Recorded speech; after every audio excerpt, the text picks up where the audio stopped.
Buenos días a todos, bienvenidos, sean bienvenidos a nuestro evento eh, Mejorando el diagnóstico de VIH y en esta ocasión con un tema muy interesante, innovación y precisión en la práctica clínica. Soy Eduardo Conrad, gerente médico para Roche Diagnóstica México.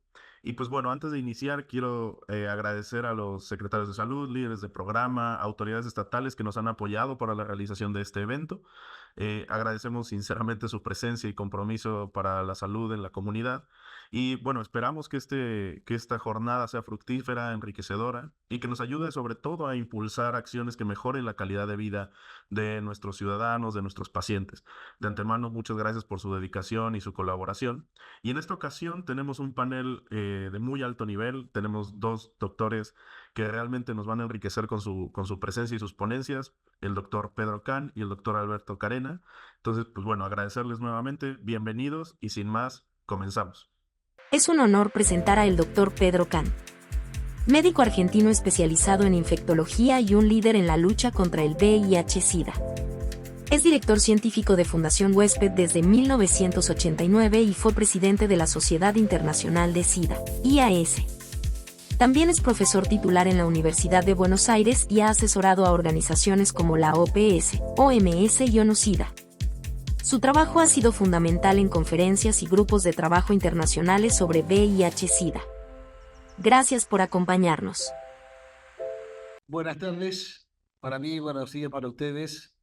Es un placer estar aquí y quiero agradecer en particular a Roche Diagnóstica por esta invitación. Estoy intentando compartir pantalla, vamos a ver si sale. Ustedes me dirán si se ve la presentación o no.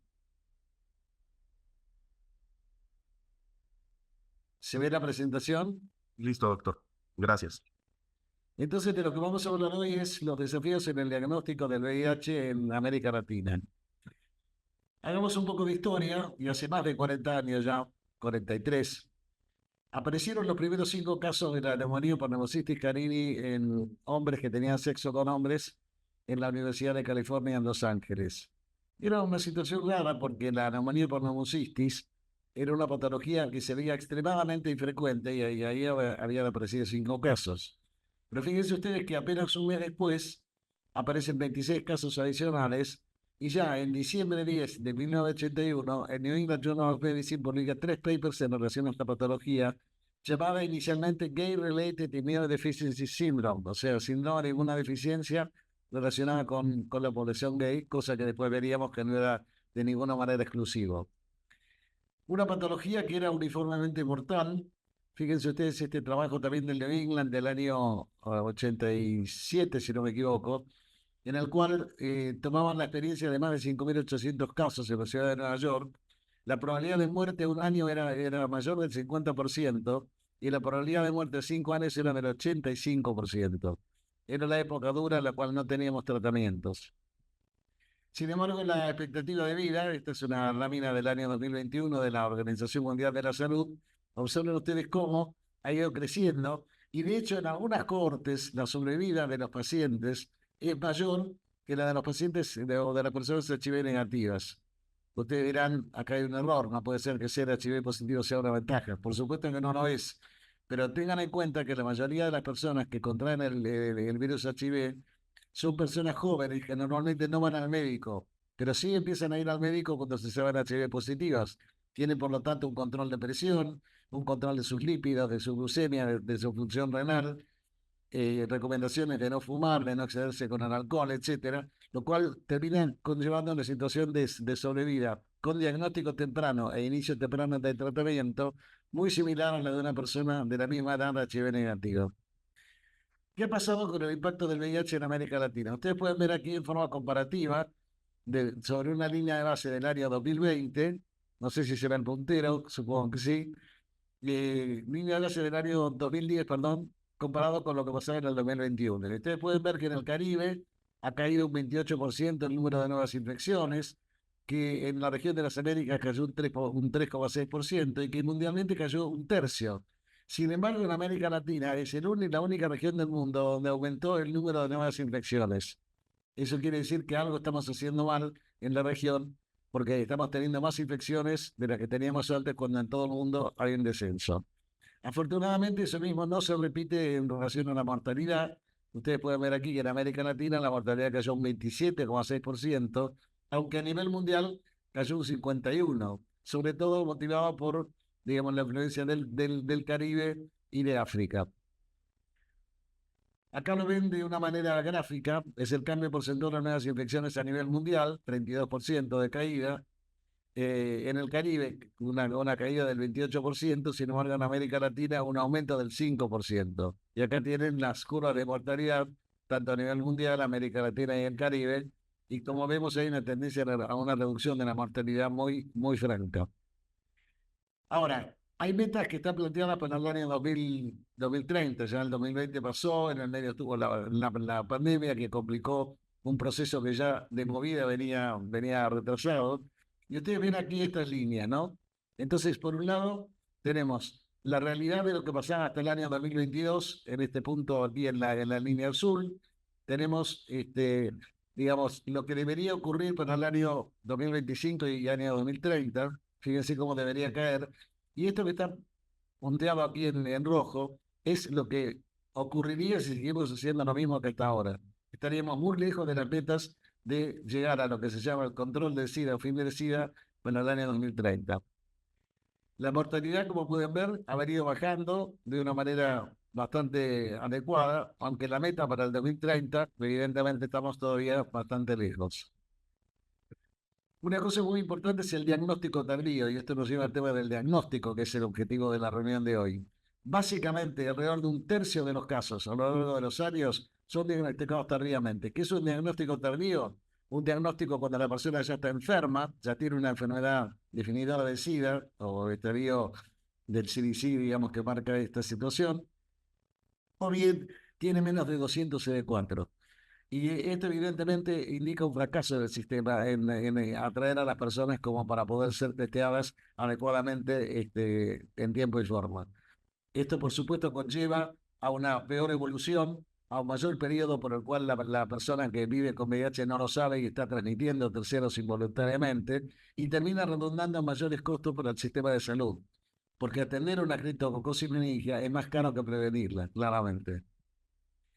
Y si tomamos los últimos datos de la Organización Panamericana de la Salud, pueden ver ustedes que, tomando ya del 2010 al 2023, hay un 9% de incremento en las nuevas infecciones, como le dije, una caída del 28% en las muertes. Y entonces, como aumentan las infecciones y se reducen las muertes, las personas viviendo con VIH, la prevalencia es mayor. O sea, son 2,3 millones, solíamos hablar de 1,7, ahora estamos hablando de 2,3 millones, con nuevas infecciones de alrededor de 120.000 y 30.000 muertes relacionadas con SIDA, con lo cual se agregan 90.000 personas cada año, si no cambiamos la situación.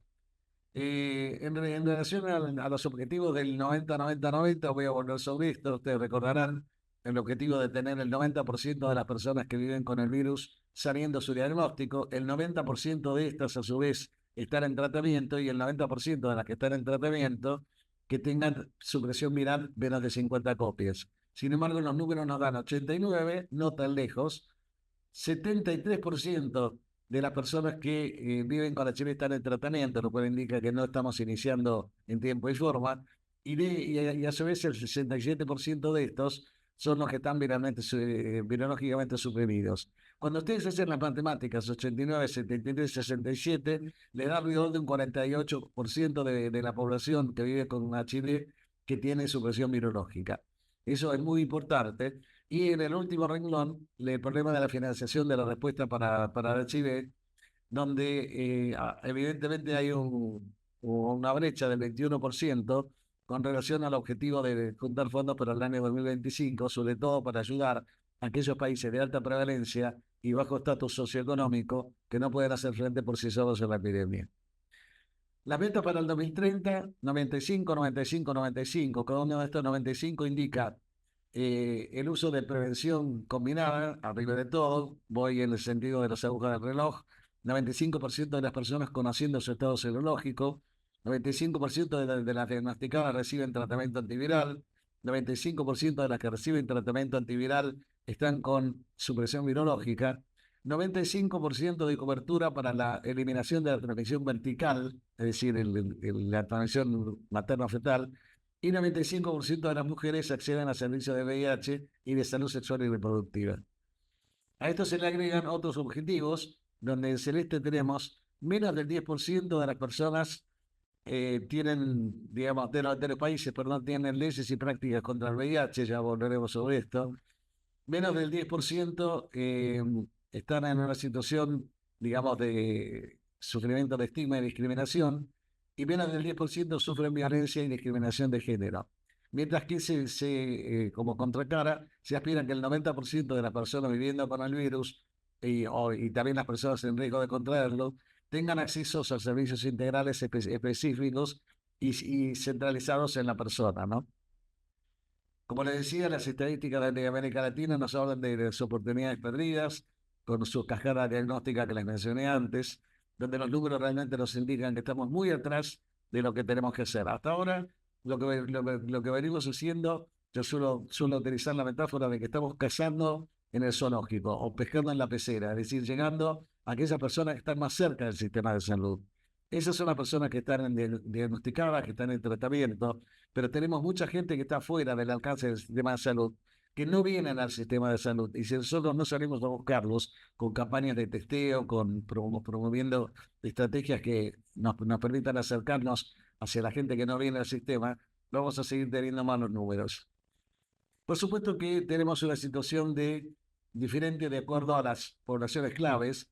Como pueden ver, entre las personas transgénero está alrededor del 30% la prevalencia, mientras que en los hombres que tienen sexo con hombres están alrededor del 20%, dependiendo de los diferentes países, ¿no?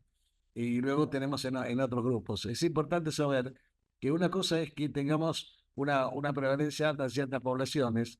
Eso no da un bill de indemnidad a las personas que no pertenecemos a esas poblaciones. Cualquiera de nosotros puede contraer el VIH y por eso cualquier médico debería, en la consulta, independientemente de la especialidad que haga, pedir un test de VIH a sus pacientes, así como le pide glucosa, colesterol, hemograma, etcétera. Bueno, ofrecerle test de VIH. Y ustedes me dirán, pero ¿por qué me voy a hacer yo un test de VIH si no tengo ningún riesgo? Precisamente para confirmar que eres HIV negativo. Porque, por ejemplo, en la Argentina tenemos una prevalencia del 0,4% de la población general. De modo que las más altas chances son que el test es negativo. Es bueno saberlo, porque si por alguna circunstancia imprevista uno perteneciera a ese 0,6% que vive con el virus, es mejor saberlo por la propia salud para iniciar tratamiento de forma inmediata y también por un bien comunitario, por el tema de evitar la transmisión a terceros. ¿Qué tenemos que hacer? Aumentar el diagnóstico de las personas que están infectadas y no lo saben, evitar las nuevas infecciones, usando para ello las estrategias de prevención combinada, ya volveré sobre ello, tratar a todas las personas lo antes posible y recuperar a los que se pierden del seguimiento. Yo no sé cómo será en México, pero en Argentina tenemos un sistema que yo lo califico de darwiniano, es decir, que selecciona a los más aptos. Aquellos que vienen, los atendemos, hacemos todo lo posible para mejorar su situación, les proveemos medicación gratuita, etc. Si usted no viene, nadie lo va a ir a buscar. Si usted deja de venir y se pierde del seguimiento, nadie lo va a buscar, solo con todos los servicios que tienen, digamos así, como equipos para recuperar a aquellos pacientes que están perdidos de seguimiento. Entonces es muy importante tener en cuenta testeo para todas las personas, para hacer diagnóstico temprano y recuperación de los que se pierden del seguimiento. Y como les dije antes, estamos en la era del indetectable igual a intransmisible. Esto quiere decir que una persona que tiene menos de 50 copias durante por lo menos 6 meses en forma consecutiva y está tomando adecuadamente su medicación, no transmite la infección a terceros. No hay transmisión por debajo de 1000 copias, y particularmente con menos de 50, menos todavía. Y esto ha generado una situación muy interesante porque le ha quitado mucho del estigma y digamos así, de la preocupación a las personas que viven con el virus. Obviamente, esto permite tener sexo sin preservativo, pero eso no impide, al tener sexo sin preservativo, no impide que se puedan encontrar otras infecciones de transmisión sexual, tales como la clamidia, la sífilis, la gonorrea, hepatitis, HPV, herpes, etcétera, y por supuesto no evita los embarazos no deseados. Así que es muy importante explicar que indetectable es igual a intransmisible, pero que hay otros riesgos que pueden ser sofocados de alguna manera con el uso de preservativo. La recomendación de la Organización Mundial de la Salud es el inicio rápido del tratamiento. Una vez que uno tiene un diagnóstico confirmado y tiene al paciente preparado, porque no todo el mundo está en la misma situación. No es lo mismo una persona gay que se viene a testear cada 6 meses y finalmente termina siendo HIV positivo, que ya tiene un cierto nivel de conocimiento y está mentalmente preparado para eso, que una persona que va a donar sangre para una tía que se va a operar y lo llaman del banco de sangre para decirle que tiene que ver a un infectólogo porque su HIV da positivo. Está claro que no es para todo el mundo, pero evidentemente, como dice aquí, la iniciación del tratamiento antirretroviral debería ser ofrecido el mismo día a las personas que estén preparadas para iniciarlo. Cuanto antes comience, mejor, porque además uno de los errores que cometíamos antes, que era esperar hasta que crecieran los CD4, era no solamente dejar avanzar la enfermedad, sino correr el riesgo que el paciente no volviera. Si nosotros le damos tratamiento, queda de alguna manera vinculado con el sistema y tenemos menor riesgo de pérdida de seguimiento. Las políticas nacionales de inicio rápido de tratamiento, pueden ver aquí, digamos, la mayoría de los países de la región tienen políticas de inicio rápido, digamos, como pueden ver ahí, Brasil no está incluido, sin embargo, en Brasil el programa es muy intensivo en esa política. Este mapa probablemente esté un poco envejecido, pero la gran mayoría de los países, que incluye a México, por ejemplo, tienen políticas de inicio rápido, aunque no siempre es posible porque hay trámites burocráticos que lo impiden. ¿Funciona de alguna manera el inicio rápido? Sí funciona. Y les traigo un ejemplo, no de un país del norte bien desarrollado, sino probablemente del país más pobre de las Américas, que es Haití, un país que tiene una situación caótica desde el punto de vista político, social, epidemias de cólera, en fin, las 7 plagas de Egipto han caído sobre esta población.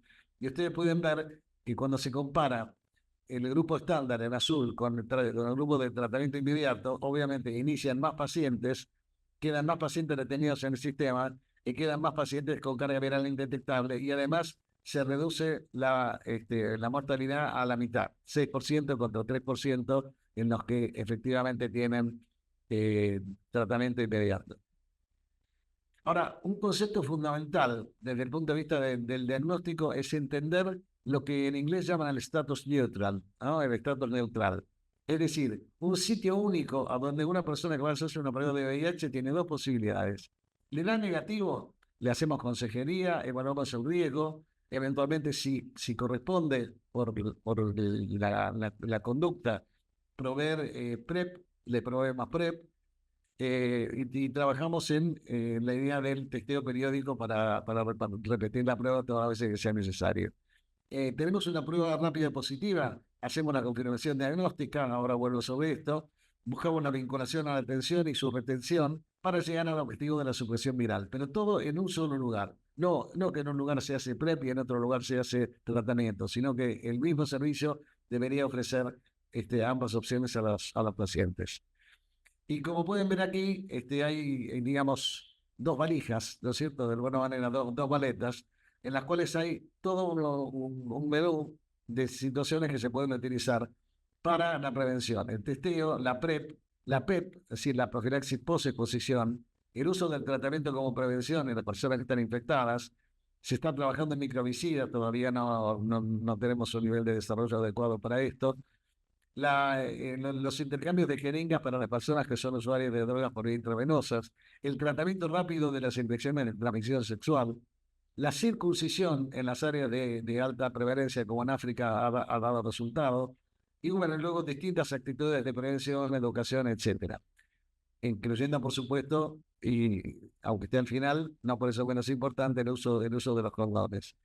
Para tratamiento tenemos, por supuesto, el tratamiento de la infección y de sus comunidades y diferentes clases terapéuticas que no voy a describir hoy porque está fuera del objetivo de la charla. ¿Cuáles son las opciones del testeo de HIV?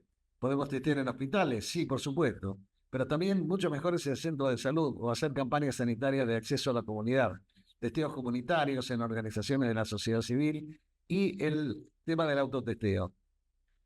Fíjense que el tema de la autoprueba por lo menos hasta octubre del 2022, estaba presente como política en una gran cantidad de países, entre ellos Argentina y México, como pueden ver aquí en la parte alta de la tabla, países que tenían políticas en desarrollo y países que tenían kits de autoprueba disponibles, que en total eran 15 países. Es decir que, digamos, viene extendiéndose la idea de la autoprueba, que muchas veces puede resolver circunstancias de gente que no quiere ir a los centros de testeo por una cuestión de evitar el estigma y la discriminación. Es importante saber que hoy contamos con pruebas rápidas, donde los resultados en 15 minutos son pruebas seguras y eficaces, que no requieren mucho entrenamiento ni tampoco mucha infraestructura. Hay pruebas que son, digamos, haciendo un punch en el dedo, como se ve en la imagen, y hay también pruebas que son, digamos, tomando en los carrillos bucales una prueba en saliva, que también es un autotest. ¿Qué enfoques alternativos conocemos? Bueno, las pruebas comunitarias y a domicilio. Se usan test rápidos yendo a los domicilios de ciertos grupos poblacionales que suelen vivir agrupados o en circunstancias especiales como a veces en festivales de rock o en distintas congregaciones de grandes masas. Y la autoprueba es, como su nombre lo indica, es el usuario es el que toma la muestra, hace la prueba e interpreta el resultado. Por supuesto que tiene que tener una línea telefónica, lo que sería en Argentina un 0800, es decir, un número al cual puedan llamar gratuitamente y saber que pueden, digamos, respondérsele todas las preguntas y las inquietudes que le puedan surgir a partir de la autoprueba. Cuando, como decíamos, autoprueba es cuando el usuario final es el que recolecta, desarrolla e interpreta la prueba. Pero fíjense ustedes que Margaret Crane patentó el primer prototipo de autoprueba de embarazo en 1965, pero recién se pudo comercializar 13 años más tarde. ¿Cuáles eran las razones? Las mujeres no van a querer usarlo. Debería estar firmado por un bioquímico, decían los bioquímicos, o es peligroso que una mujer sola reciba el diagnóstico. Fíjense que son argumentos muy similares a los que se usan, por lo menos en mi país, por parte de algunos grupos que insisten en que un bioquímico tiene que intervenir, cuando en realidad para medir la glucosa no interviene un bioquímico, para un autotest de embarazo no interviene un bioquímico, y que es peligroso que una persona se entere del diagnóstico de VIH. Hoy, con el nivel de información que hay en la población general, más el soporte que, como les decía antes, hay que brindar en estas circunstancias, perfectamente se puede trabajar con la autoprueba, no como única opción, sino como una alternativa posible, ¿no? Entonces, evidentemente, hace falta, como dice este artículo de Michael Merson, soluciones innovadoras en forma urgente para aumentar el volumen de las personas que conocen su estatus.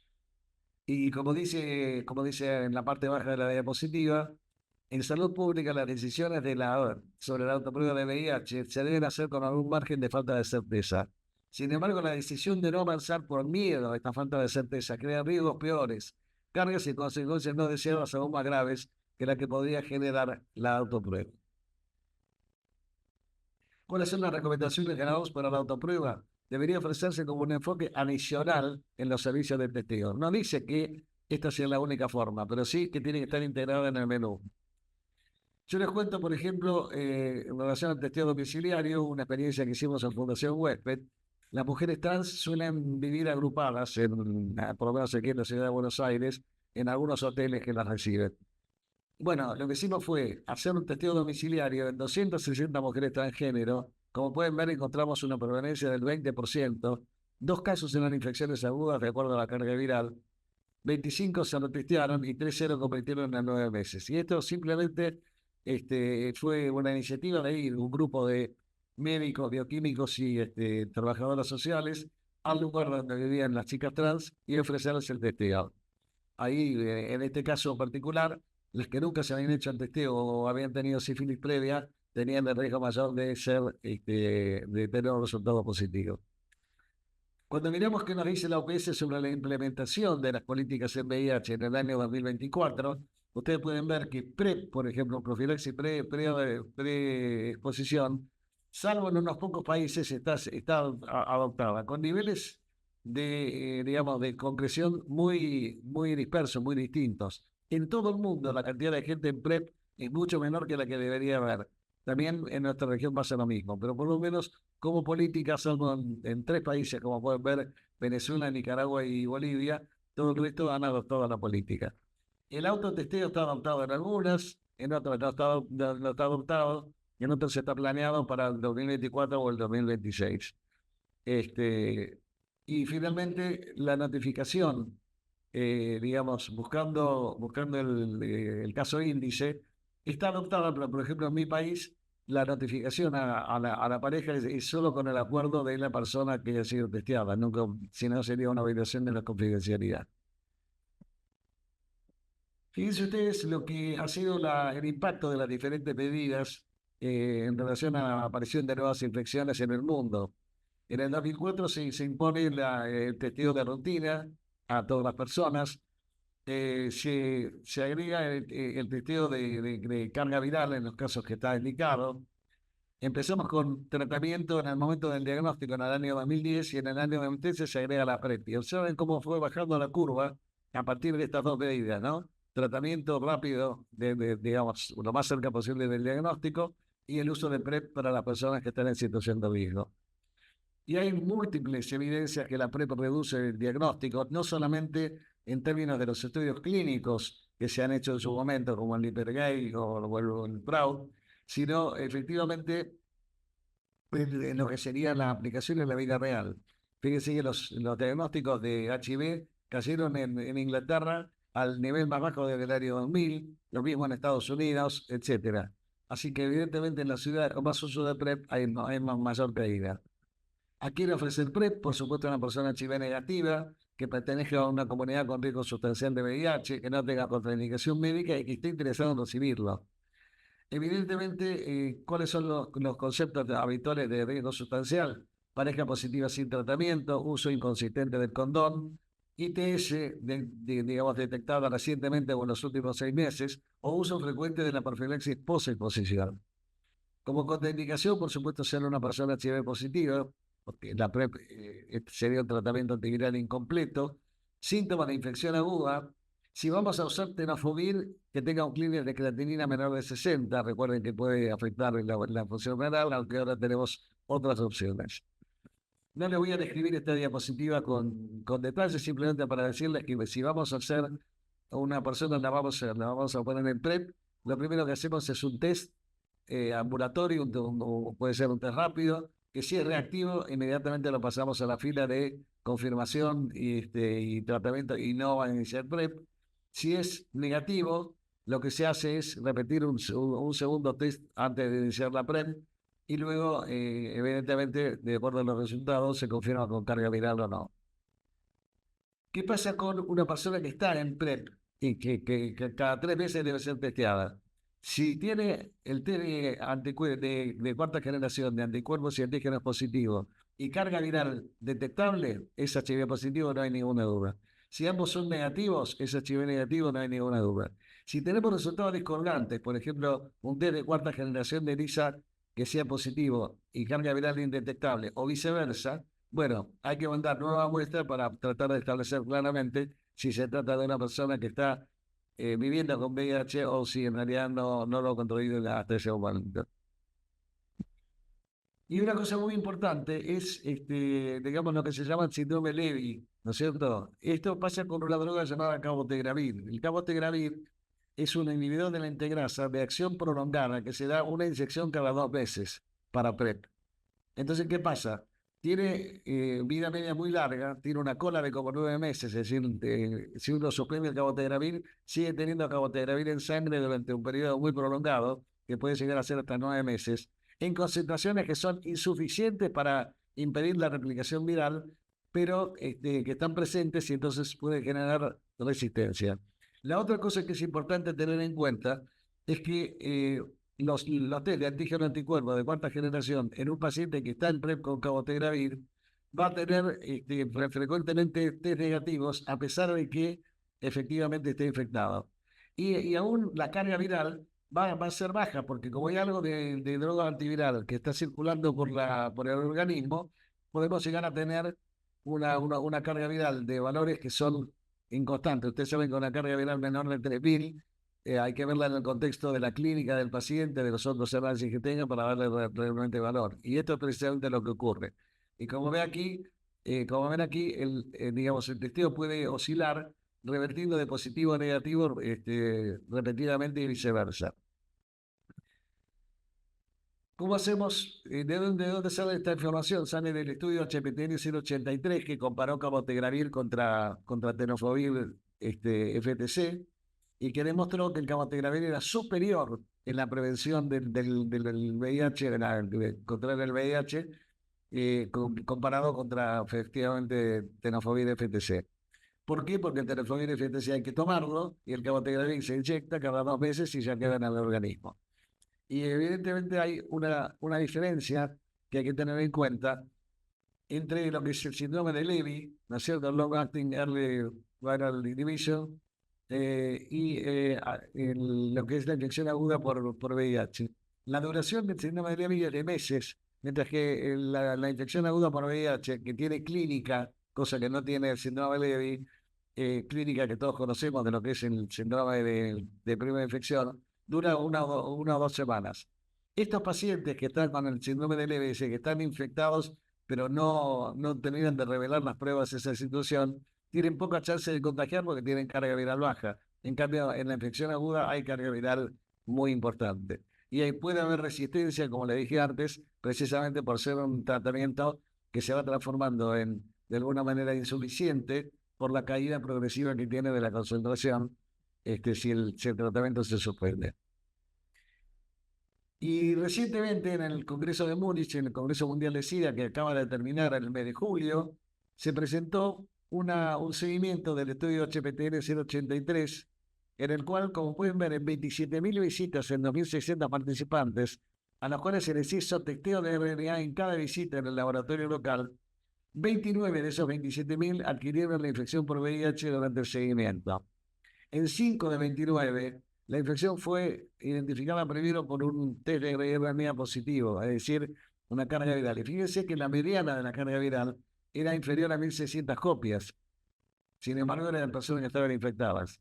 Las otras 24 tuvieron un test de antígeno anticuerpo positivo en adición a una PCR positiva. Pero 22 de estos participantes tenían solamente un test de RNA positivo, es decir, carga viral, con una mediana, evidentemente, como pueden ver, prácticamente por debajo del nivel de detección, y eran casos que eran falsos positivos. La conclusión a la que llega Rafi Landowitz, el autor de este trabajo, es que hay una pobre performance en detectar infección por HIV cuando un paciente está usando cabotegravir de larga duración como PrEP, y si uno toma como dato relevante la carga viral. La performance es pobre y uno no debe confiarse en esto. Evidentemente es un dato que nos tiene que preocupar en la medida en la que vaya creciendo el impacto del cabotegravir en la región, que por el momento es muy bajo, porque tiene un costo, digamos, más alto que lo que es el trubadaje de nitrono. Y no podemos terminar la charla sin hablar de algunas cuestiones contextuales, ¿no? Los determinantes sociales de la salud. La pobre integración de los servicios, ¿no? Como vi una vez un cartel en el Ministerio de Salud de la Ciudad de Buenos Aires que decía en la puerta, aquí no es, independientemente de lo que usted preguntara, aquí no es, ¿no? Bueno, acá lo mismo, not here. Y fíjense, pobre ciudadana está teniendo que elegir entre el lugar adecuado, pero el momento es inadecuado, o el lugar inadecuado, el tiempo es adecuado. Y todos estos servicios que figuran aquí son servicios que necesitan los pacientes que viven con VIH. Pero resulta ser que si nosotros pretendemos que vayan saltando como en ciertos juegos de un casillero al otro, va a ser prácticamente imposible que se puedan abordar en forma integral sus necesidades. Cada vez más necesitamos lo que los americanos llaman el one stop, one shop. Es decir, en una parada tenemos todo lo que el paciente necesita. Eso sería la situación ideal y hacia eso deberíamos marchar. Como resumen preliminar, podemos decir que la región está retrasada en los objetivos de control de la pandemia. En la era del testear y tratar y de la PrEP se requieren recursos diagnósticos accesibles, descentralizados y con alto poder predictivo. El testeo es la llave para ingresar al sistema de tratamiento o prevención, como les dije antes, en un solo lugar. Tenemos que diversificar las opciones, autotest rápido, acceso a carga viral, si fuera point of care, o sea, en el lugar de cuidado mejor, se requieren servicios unificados y tener en cuenta que en la era de la PrEP de larga duración hay nuevos desafíos diagnósticos. Voy terminando con el contexto social. Hay un índice que se llama índice de Gini, en el cual evidentemente, digamos, se mide la desigualdad. Ustedes saben que América Latina no es el continente más pobre del mundo, pero sí es el más desigual. Cuando el índice de Gini es 1, la inequidad total, cuando es 0, tienen digamos, una situación de perfecta igualdad. En la medida que los colores son más oscuros, la desigualdad es mayor y pueden ver lo que pasa con países como Argentina, Brasil, etcétera, donde estamos en niveles de índice de Gini de 0,47, 0,49 y en mi país empeorando en los últimos meses. Estigma y discriminación es mucho peor de lo que admitimos. Y por eso con esta cartulina pretendo ilustrar esto, ¿no? Una persona pregunta, ¿aquí es donde reciben denuncia por discriminación? Sí, pero para negros y vietnamitas es en otra oficina, ¿no? Es decir, todos somos más discriminadores de lo que creemos.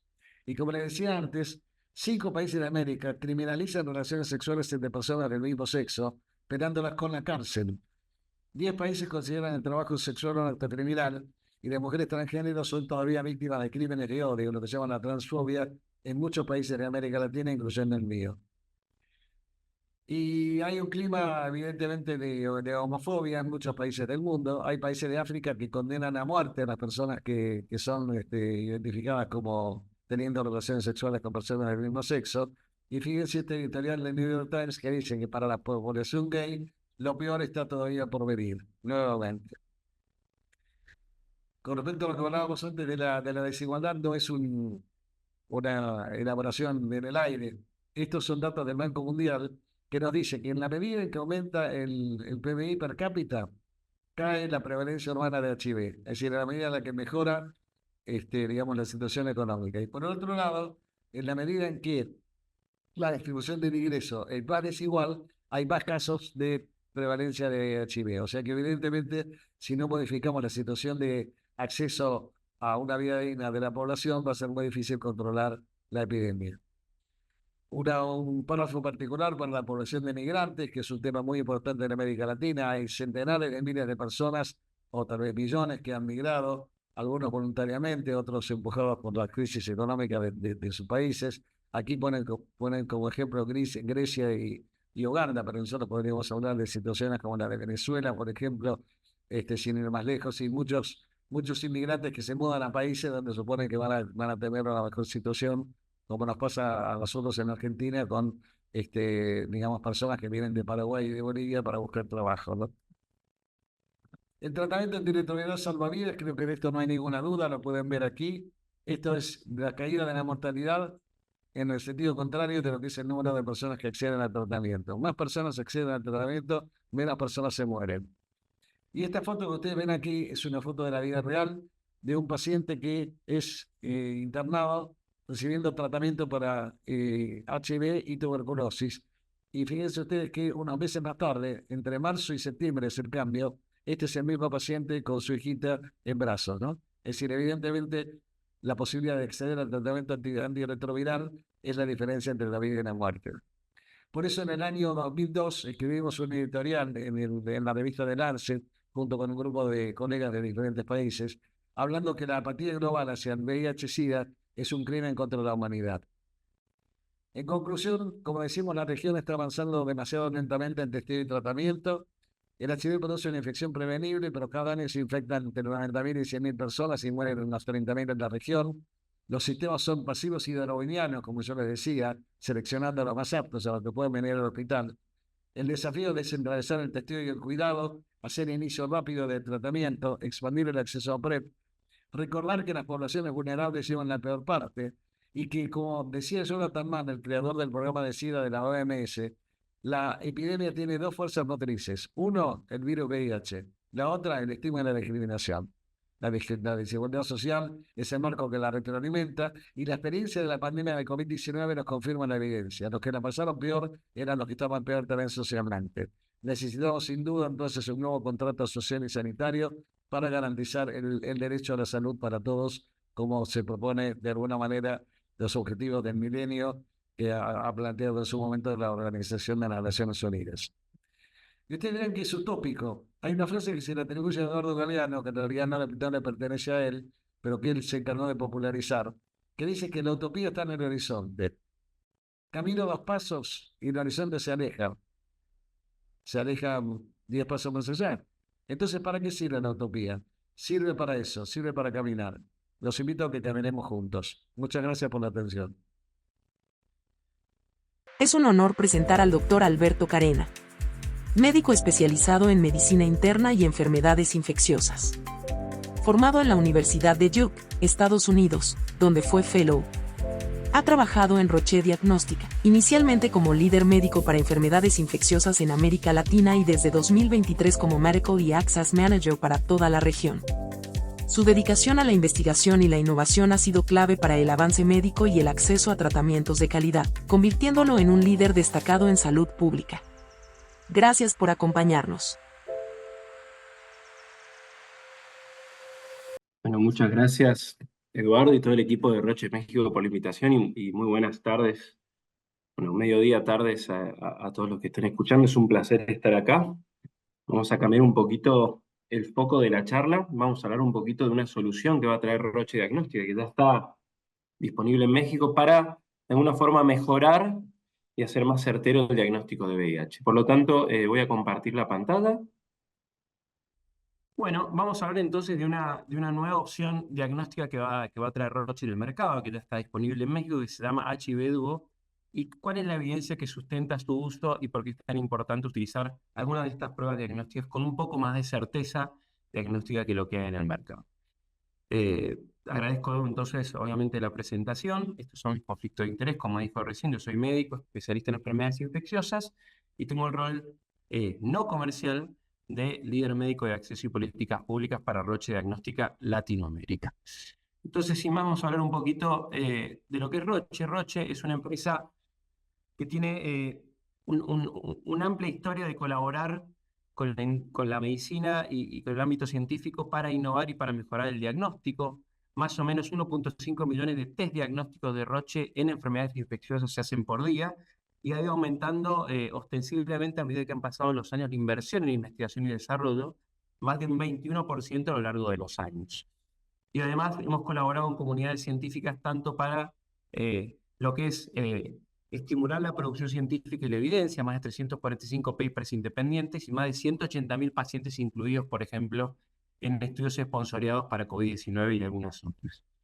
No voy a dar más datos, ya que estuvo excelente la presentación de Pedro y siempre es un placer escuchar al doctor Khan hablando de VIH. De vuelta en 2022, 39 millones de personas vivían con VIH-Sida, 1.3 millones de personas fueron infectadas ese año y más o menos 630.000 fallecieron en 2022.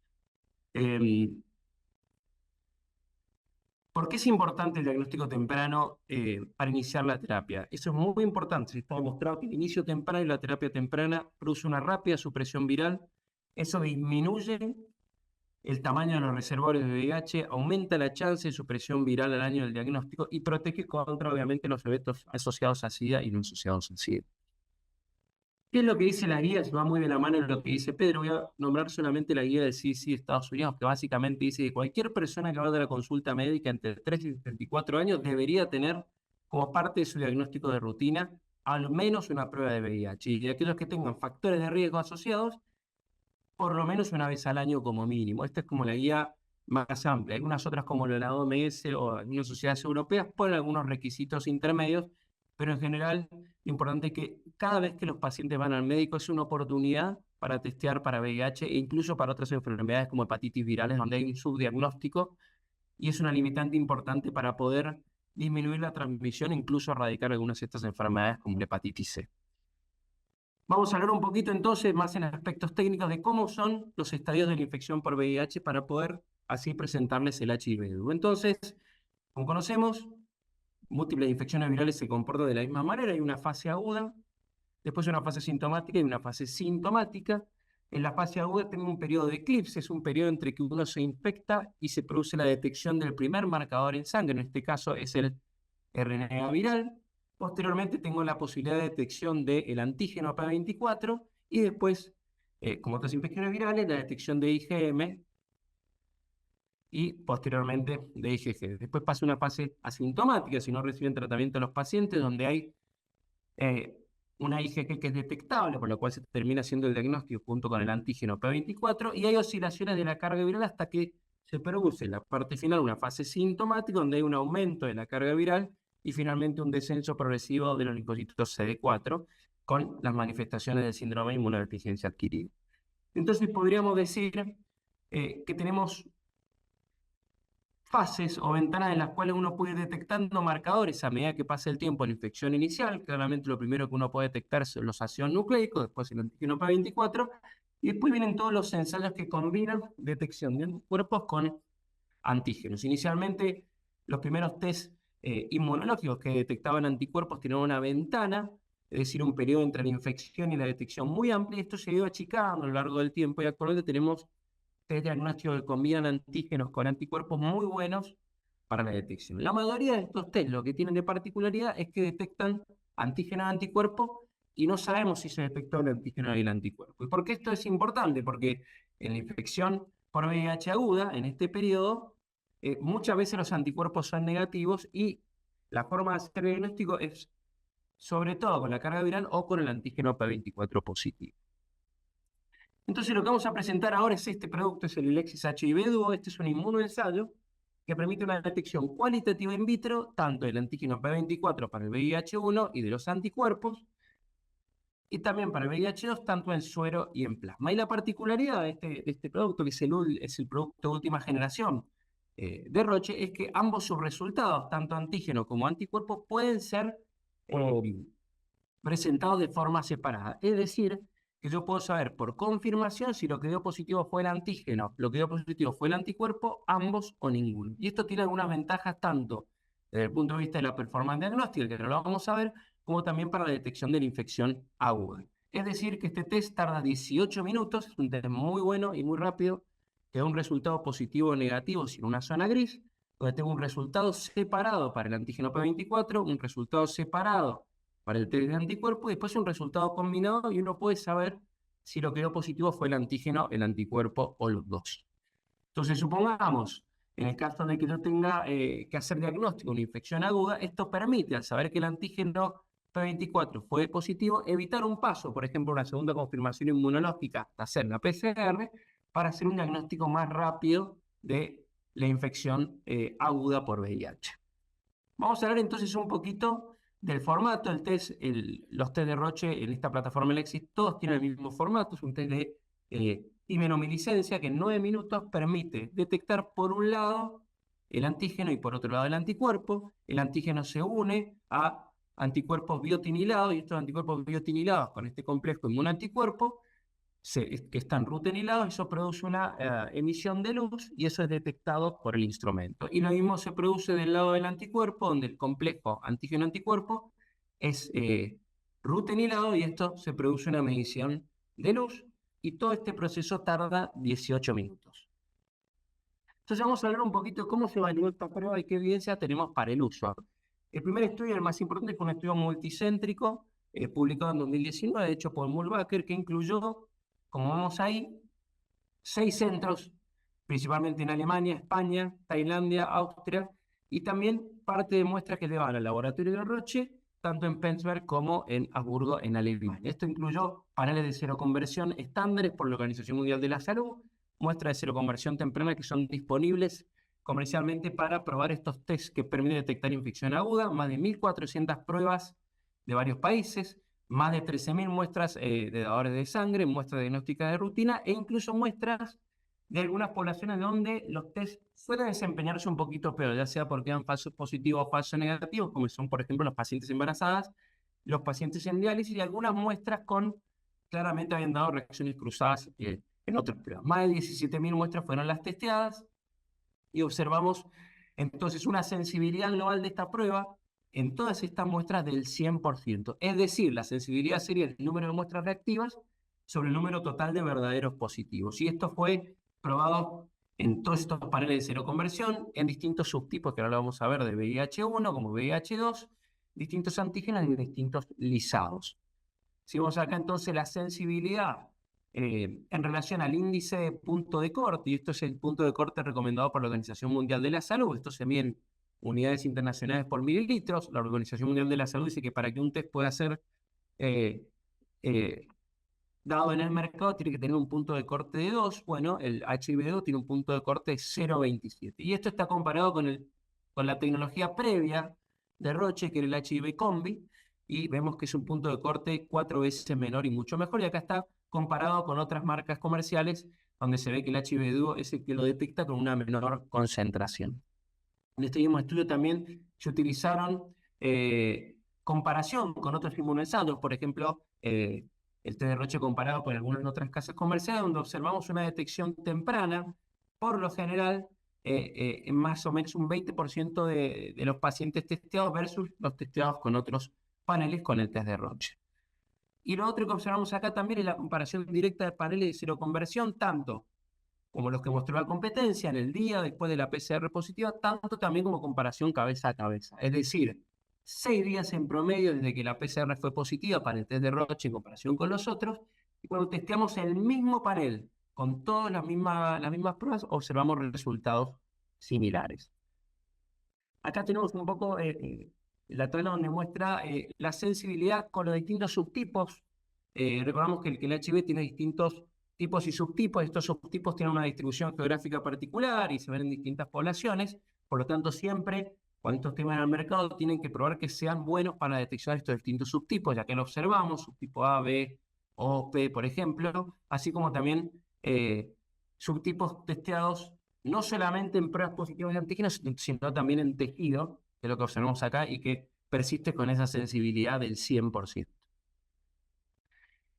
Lo segundo que tenemos acá es el estudio de performance diagnóstica que le mostré recién, sumado al pedido que hace la Comisión Europea y la FDA para la aprobación, donde se testearon también muestras de otros lugares, como por ejemplo de España y de Tailandia, y acá observamos una especificidad. La especificidad sería el número de muestras no reactivas sobre el total de muestras que son negativas, y acá mostró una especificidad del 99,92 en diagnósticos de rutina y del 99,87 en banco de sangre. Es súper importante esto porque, como sabemos, muchos de los test diagnósticos que se utilizan de rutina son distintos a los que se utilizan para testear bancos de sangre por un tema de velocidad y por un tema de capacidad de diagnóstico.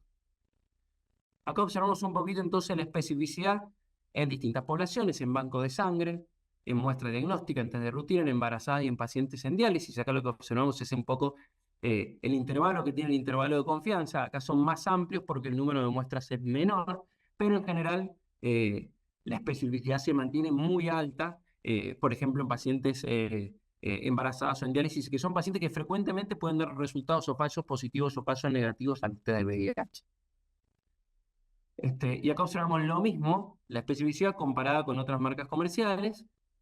De vuelta, el test de HIV de Roche tiene una especificidad muy alta. Y acá observamos lo mismo, nada más que con los valores en general, tanto para la evaluación que hizo la Comisión Europea como la FDA, observando en relación a la competencia y en relación al test previo que tenía Roche en el mercado, una especificidad muy alta en todas las muestras, en el diagnóstico de rutina, en embarazadas y en pacientes en diálisis. Vamos a tomar el segundo estudio amplio que se hizo con esta prueba, que es un estudio en Estados Unidos, que fue el estudio que permitió finalmente la aprobación por la FDA. Este es un estudio multicéntrico que incluyó no solamente población adulta, sino también población pediátrica, incluyó mujeres también de vuelta embarazadas, mujeres o pacientes de zonas endémicas y algunos otros subtipos por ahí más pacientes como el grupo M, el grupo O, e incluso muestras claramente discordantes que tienen antígeno positivo y anticuerpo negativo y viceversa. Esto lo incluyeron entonces de 3 laboratorios importantes y 3 sitios de prueba de Estados Unidos, 10.000 muestras en total, incluyendo todos los grupos demográficos raciales de Estados Unidos, con 50 paneles de confirmación serológica. Esto fue publicado de vuelta en el 2021.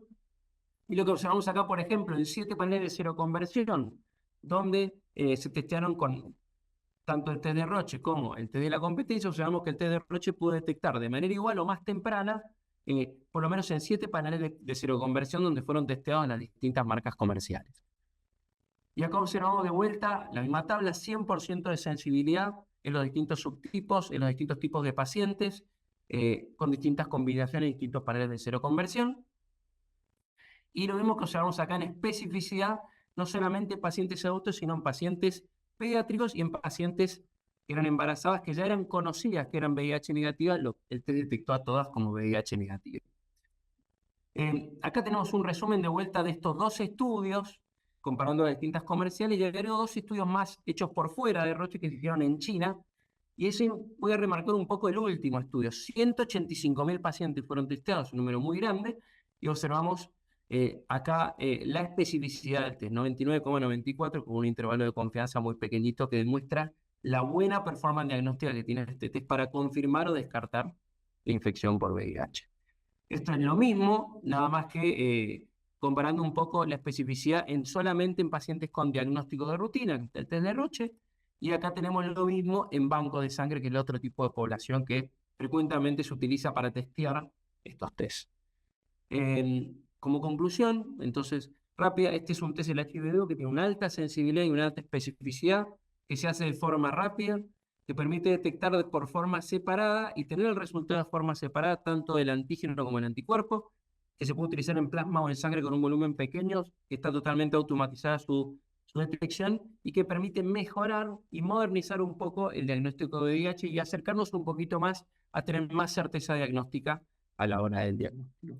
Por último, les dejo acá una tabla con todo el portfolio de Roche para las enfermedades infecciosas y acá voy a terminar así podamos responder algunas preguntas y respuestas. Muchas gracias.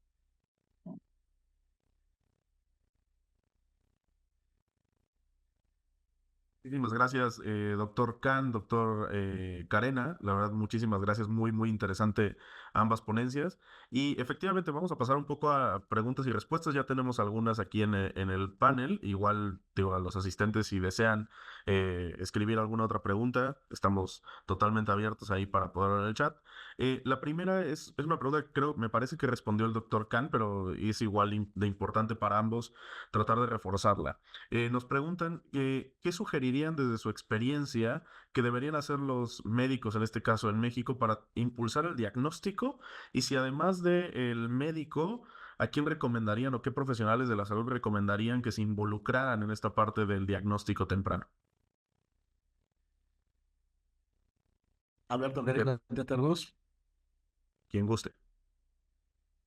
Como vos quieras, Pedro, creo que si querés empezar vos y después yo complemento porque es más relacionada a tu charla. No, a ver, digamos, el tema del diagnóstico de VIH lo que hay que hacer es sacarlo del lugar sagrado especial que tiene como si fuera una cuestión propia de los infectólogos.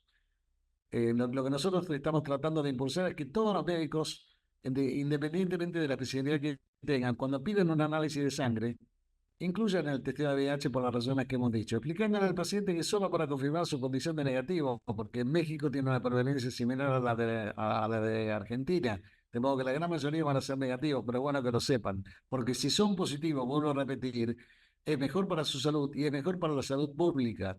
Un paciente tratado no transmite sexualmente la infección a sus parejas. Entonces, en ese sentido, ¿quién lo debe hacer? Médicos, odontólogos, enfermeros, trabajadores sociales que puedan estar en regiones de población vulnerable y que puedan estimular el testeo. Y más ahora con las técnicas que nos mostró Alberto, digamos que son de buena sensibilidad y buena especificidad y muy sencillas de proceder. No hace falta toda la parafernalia de grandes aparatos como sucede con otras patologías. Así que me parece que hay que tomar ventaja de la tecnología para acercar el testeo a la gente, ¿no? Sí, yo como complemento a Pedro creo que no habría que poner una serie. Todos los profesionales de la salud deberían testearse y desde el punto de vista del laboratorio creo que deberíamos acercar el laboratorio a los pacientes y no los pacientes al laboratorio. Lamentablemente en Latinoamérica hay muchas regiones que el acceso a los métodos diagnósticos y al tratamiento es un problema, entonces hacer lo posible para acercarnos o acercarles el laboratorio a esos es fundamental. Y creo que, de vuelta, cualquier punto de contacto con el sistema de salud es una oportunidad, no solamente para hacer el diagnóstico de VIH, para hacer el diagnóstico de hepatitis, para hacer controles de salud.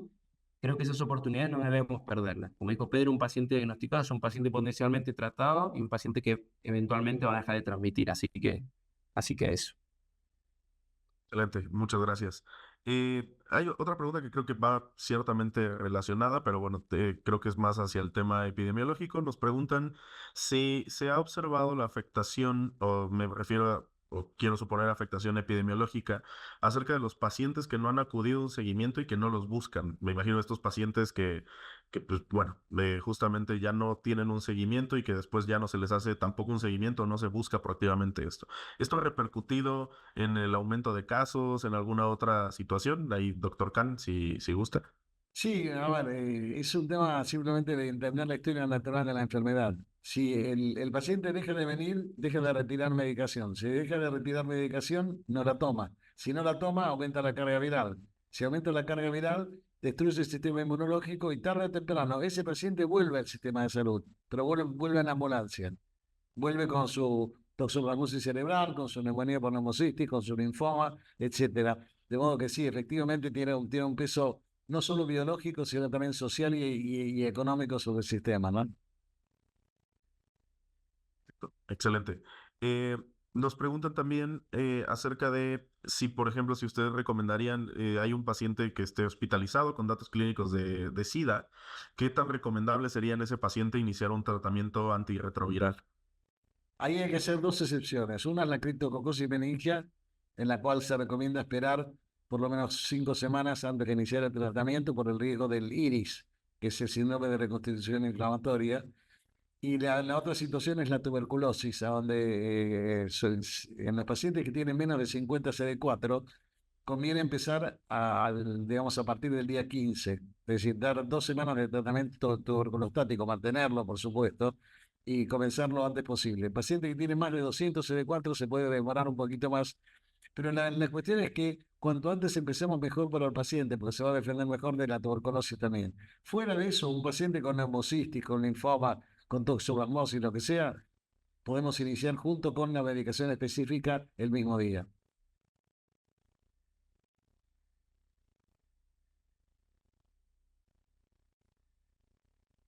Excelente, doctor, muchas gracias. Eh, y una pregunta quizá un poco más para Alberto. Nos preguntan, bueno, nos dicen, en México se habla de una actualización de la normatividad y obligatoriedad de pruebas moleculares para serología, sobre todo en bancos de sangre. Roche, ¿qué ofrece como opción para esto? Gracias, Edu. Bueno, Roche está trabajando con múltiples bancos de sangre, no solamente con México y con varios de Latinoamérica, para ampliar o modernizar los bancos de sangre, usar el NAT, el Nucleic Acid Testing, para el diagnóstico de VIH. No solamente para VIH, sino para hepatitis C y hepatitis B.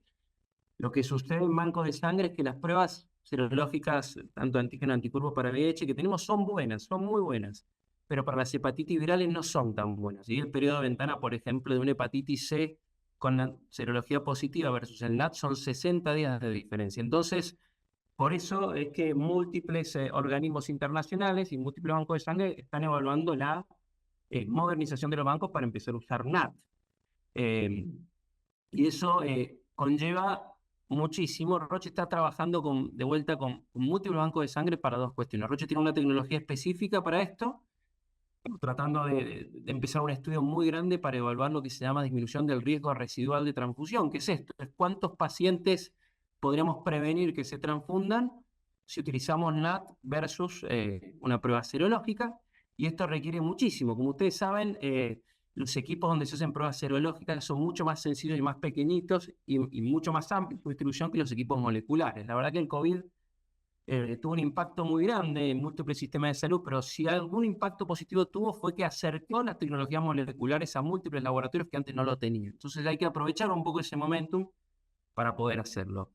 Roche, de vuelta, está colaborando con múltiples de esos bancos, está tratando de avanzar en esto. Y bueno, a medida que tengamos obviamente actualizaciones y updates al respecto, vamos a estar informándonos. Pero la idea es avanzar hacia sangre segura para todos los países de Latinoamérica. No es ético que algunos países transfundan sangre donde se hace NAT y otros no. Ahí hay un riesgo transfusional muy grande y por eso queremos nosotros estar de la mano de eso para poder darle sangre segura a todos los pacientes de Latinoamérica. Así que Roche está al tanto de esto y bueno, a medida que tengamos nueva información iremos compartiendo, sin duda. Gracias, Alberto. Y voy a tratar de combinar varias preguntas en una, porque creo que van dentro de la misma línea y iguales para ambos. Quizá la primera es, nos mencionan si las pruebas de cuarta generación, a los cuántos días post exposición son confiables. Y un poco ligado también al tema del testeo, nos mencionan de qué pasa, por ejemplo, cuando después de una prueba rápida tengo un diagnóstico positivo, cuál sería la importancia de hacer un seguimiento con el PCR y también qué tan frecuentes serían los falsos negativos en las pruebas rápidas y si sería bueno confirmar ese diagnóstico con PCR. Entonces, no sé si quiera doctor Khan y posteriormente Alberto. No, me parece que Alberto es el experto en diagnóstico, él debería contestar primero. Excelente, excelente. Adelante, Alberto. Dale, no respondo todas las preguntas, pero a ver, objetivamente hablando, el periodo de ventana depende de la prueba. En general, todas las pruebas que hay en el mercado que son automatizadas son muy buenas. Periodo de ventana, una semana podríamos decir como promedio, a veces un poquito más, a veces un poquito menos. Y todas las pruebas, cuando decimos, son ELISAs o enzima inmunizador de cuarta generación, es decir, que combine el antígeno P24 con el anticuerpo. Ese sería más o menos el promedio de día. Algunas son 10 días, otras son 5, depende. En el caso, por ejemplo, de la prueba que acabo de mostrar, son 6 días. Eso es lo que está en el inserto y lo que dije. Entonces, generalmente son muy buenas. Esa es la realidad. Antes, las pruebas que había antes, era mayor el tiempo, ya que en ese periodo de ventana los pacientes pueden transmitir, lamentablemente. Es variable también esto dependiendo del pico de carga viral que tengan, algunos otros factores, pero en general podemos decir que es una semana. Después el tema de lo que es confirmación, hace mucho tiempo, y esto también es variable de país a país, ante la presencia de una prueba, un enzima inmunizador positivo, había que confirmar con Western blot, eso es lo que se hacía antes. En muchos de los países esto se ha dejado de usar y todos los países por lo general requieren que cuando el paciente entra en estado de salud se haga por lo menos una carga viral. La carga viral, yo te diría que más que para una confirmación diagnóstica es para entender el estado virológico que tiene el paciente y para poder hacer un monitoreo del tratamiento. Esa es la importancia que tiene. Ahora, depende de cada país. Hay países donde se exige que tenga una carga viral confirmatoria y tengo entendido que en otros países todavía se sigue haciendo Western blot y en otros países de Latinoamérica se exigen 2 pruebas de enzima inmunizado distintas. Si hizo una de tercera, una de cuarta y viceversa. Ese sería un poco el resumen. No sé, Pedro, si tenés algún otro comentario No, dice. solo comentar que, digamos, es imprescindible hacer una carga viral. No para confirmar el diagnóstico, porque el test rápido, como nos enseñaba Alberto, es altamente sensible y específico, pero sí para tener una carga viral basal, porque ¿de qué manera controlo yo que mi paciente está tomando la medicación y que la medicación es efectiva? Viendo la caída de la carga viral, que ahora con los inhibidores de la integrasa, que dominan en general digamos, la guía de tratamiento, tanto dolutegravir como bictegravir, la caída de la carga viral es impresionantemente rápida, cae como en un desfiladero. De modo tal que yo hago una carga viral a los 3 meses y salvo que el paciente tenga una carga viral muy alta, cosa que vemos en algunos pacientes, cargas virales superiores a 1 millón de copias, etcétera, en la mayoría de los casos tiene que estar indetectable dentro de los 3 primeros meses. Entonces, la carga viral hay que hacerla no tanto para confirmar el diagnóstico, que obviamente es un elemento adicional que nos ayuda, sino básicamente para tener un punto de partida para poder controlar ulteriormente. Sin duda, perfecto. Una pregunta que me parece interesante a nivel epidemiológico, nos preguntan si consideran que sería oportuno que también a los pacientes que son menores de edad, pero que ya tienen una vida sexual activa, se les debería mandar el tema de un testeo, o sea, debería hacer un testeo a estos pacientes. Y dos, por otro lado, también, ¿cuál sería la opinión a nivel o el impacto epidemiológico de aquellos pacientes que rechazan hacerse la prueba una vez que se les sugiere? Bueno, cualquier persona sexualmente activa, independientemente de la edad, debe ser testeada para VIH. Punto, no hay discusión. Y esto incluye no solo a los adolescentes, sino también a las personas mayores. Uno de los problemas que vemos es que las personas mayores de 50 años frecuentemente subestiman el riesgo que pueden tener porque creen que el tema del VIH es una enfermedad para gente joven. Los médicos que los ven cuando los pacientes vienen con síntomas, te empiezan a buscar cáncer, enfermedades autoinmunes, otras patologías y no piensan en el VIH. Yo siempre cuento la anécdota de un caso real que nos ocurrió en el hospital, una señora que va a ser operada en neurocirugía por un tumor cerebral y cuando la van a operar le aparece un herpes zóster. Entonces nos llaman en consulta. Le pedimos un test de VIH, era positivo y lo que tenía era una toxoplasmosis cerebral, no era un tumor cerebral. pero era una señora que tenía más de 70 años. Entonces, hay que tener en cuenta que la vida se ha prolongado, por suerte, para la mayoría de los países, y junto con la vida prolongada se ha prolongado también la vida sexual. Y entonces eso hace que esa sea una población de particular riesgo. Así que hay que tener en cuenta que no hay edad para contraer el VIH. No hay edad. Excelente. Muchas gracias, doctor Khan. Y bueno, para ir cerrando el tema de preguntas, también nos preguntan, bueno, si creen, y creo que es más para Alberto, eh, que hay diferencias significativas en el tema de las diferentes marcas o tipos de pruebas, tanto rápidas de laboratorio, si hay alguna diferencia realmente significativa que puede estar impactando el tema de diagnóstico oportuno. No, a ver, las pruebas rápidas en general para cualquier enfermedad infecciosa, pero bueno, pues como en el caso del VIH, tienen una peor performance diagnóstica en general, porque a la peor performance diagnóstica, lo contrapuesto es la capacidad de hacerlo donde está el paciente. Entonces, el hecho de poder tener la prueba en una tira reactiva, rápida de hacer, sencilla, es muy bueno, pero siempre esas pruebas tienen que ser confirmadas. O sea, uno no se puede quedar con la prueba rápida. Lo mismo que las pruebas rápidas dan más falsos negativos que las pruebas hechas en un laboratorio.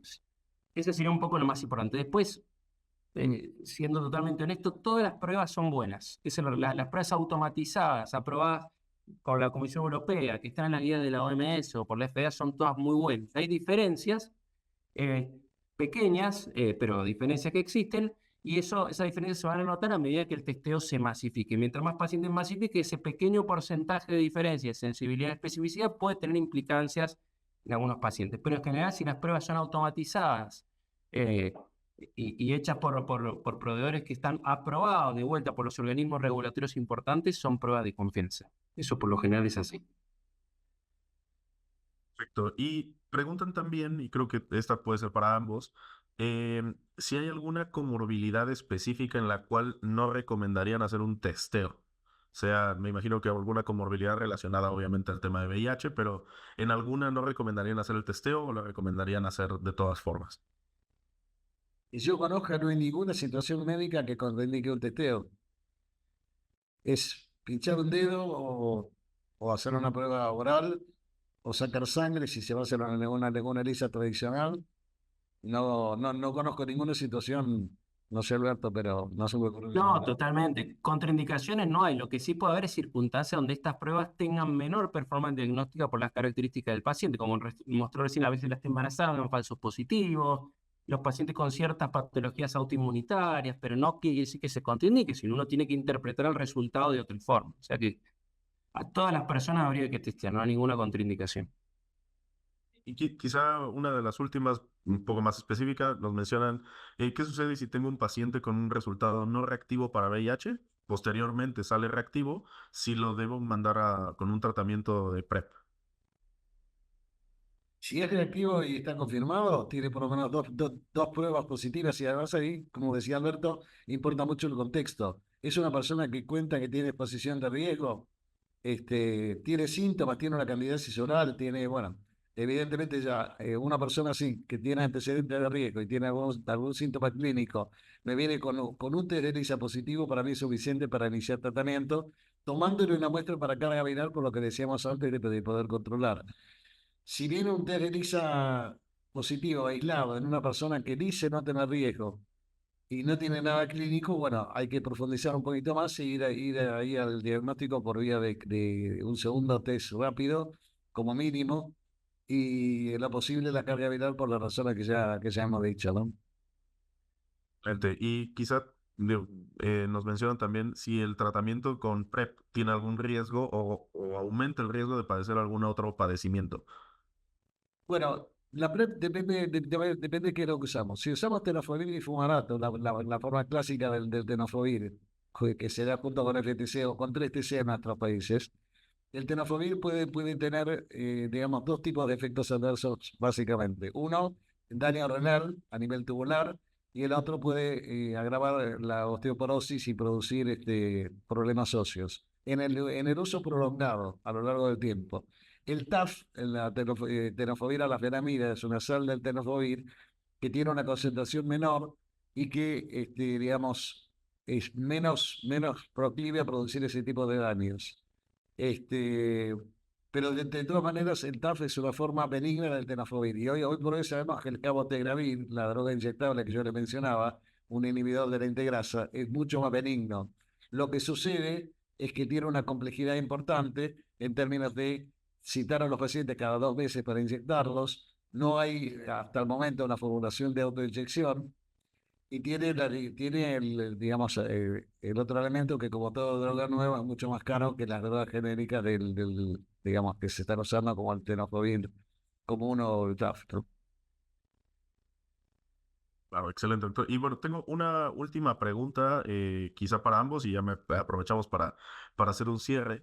Eh, la pregunta nos dice, ¿cuál sería su recomendación? Y creo que lo han respondido a lo largo de la charla, pero creo que es un buen momento también para llevarlos a sus conclusiones. ¿Cuál sería la recomendación acerca de los médicos que no son especialistas? Quiero empezar en infectología y demás, médicos de primer contacto para mejorar el diagnóstico y mejorar este panorama epidemiológico que nos planteaba el doctor Khan. ¿Cuál sería la recomendación para esos médicos de enfermería, medicina general, internistas, no sé, alguna otra especialidad? Y si gustan, también alguna conclusión breve de esta charla. Muchas gracias. Roberto. No, gracias, Pedro. Me hace recordar mi medicina. Le diría que eh, incorporar el TDAH en la rutina, en el diagnóstico, así como pedís un hemograma o un hepatograma, paciente que es sexualmente activo, sin importar lo que tenga, pedirlo. Es la única forma de subdiagnóstico, es uno de los factores importantes que hace que no lleguemos a las metas de la OMS. Entonces, no tenerle miedo a pedir un test de VIH. Yo creo que nadie, auditor, nadie en ninguno de estos hospitales, países te lo va a rechazar de por qué lo pediste, nadie te va a interrogar, entonces pedirlo. Y obviamente no solamente pedirlo, sino que estar atento al resultado. Una vez que el resultado positivo hay que poder volver a contactar a ese paciente, porque tengo entendido que lo que ha pasado en muchos lugares es que muchos médicos no piden a veces este test en lugares de emergencia, etcétera, porque no van a poder volver a contactar al paciente. Entonces, no solamente pedirlo, sino también tener en cuenta de estar atento al resultado para poder contactarlos. Creo que, de vuelta, como dijo el doctor Khan, habría que testear a todo el mundo. Así que hacerse amigos un poco, como decimos acá, del test de VIH en el laboratorio.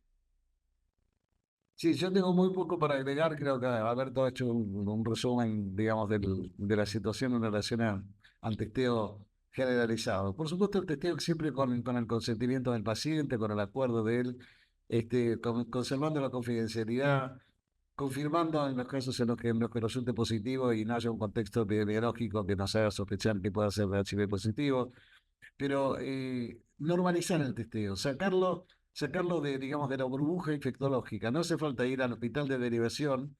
Esto nos pasa en la Argentina, por ejemplo, es muy frecuente ver la guardia de los hospitales pediátricos de referencia, como el Hospital Garrahan o el Hospital de Niños, están llenas de mamás con niños que tienen mucosidad nasal y tos, porque van ahí porque son los mejores hospitales. Pero esos hospitales están preparados para atender lupus, patología oncológica infantil, trasplantes, etcétera. Y sin embargo la gente va ahí. De la misma manera, vienen al Hospital Fernández para hacerse un testeo, y la verdad que nosotros utilizamos las técnicas de testeo que están en el mercado, que son las mismas que usa cualquier sanita periférica. Pero no, yo voy al Fernández porque ahí se ve más de HIV. Tenemos que ayudar un poco, digamos, a generar conciencia en la población, que no hace falta ir al centro de derivación para una prueba sencilla, y al mismo tiempo generar confianza en el cuerpo profesional de todos los trabajadores de la salud, empezando por los médicos, pero incluyendo a todos los demás, que hay que acercar el testeo y, como decía Alberto, incluirlo en el listado. Hemograma, eritroglucemia, urea, creatinina, HIV, ¿no es cierto? Y si corresponde, también, por supuesto, testear para otras patologías, como puede ser los hepatitis, etcétera, pero eso nos llevaría a otro tenido de discusión. Muchísimas gracias. Bueno, creo que al final esa es la conclusión, ¿no? La parte de ampliar el diagnóstico, mejorarlo y bueno, que puede tener unas contribuciones a la salud pública gigantescas y que nos lleven a acercarnos a esas estadísticas mejores que esperamos todos en todos los países de Latinoamérica y bueno, en el mundo en general. Pues no me queda más que agradecerle, doctor Khan, doctor Carena, la verdad, excelente ponencia. Espero a todos los asistentes que les haya gustado. Nosotros nada más como parte del equipo de Roche estamos estamos para lo que ustedes necesiten en este y en los temas que requieran. Les agradezco mucho su participación, nuevamente al doctor Khan, al doctor Carena, a todos los asistentes. Y pues bueno, sin más, agradecerles, desearles buena tarde para el doctor Khan y para el doctor Carena, buenos días aquí en México. Y pues bueno, ha sido un gusto y ha sido un placer. Muchas gracias. Gracias a ustedes. Muchas gracias, Edu. Saludos. Gracias. Hasta luego.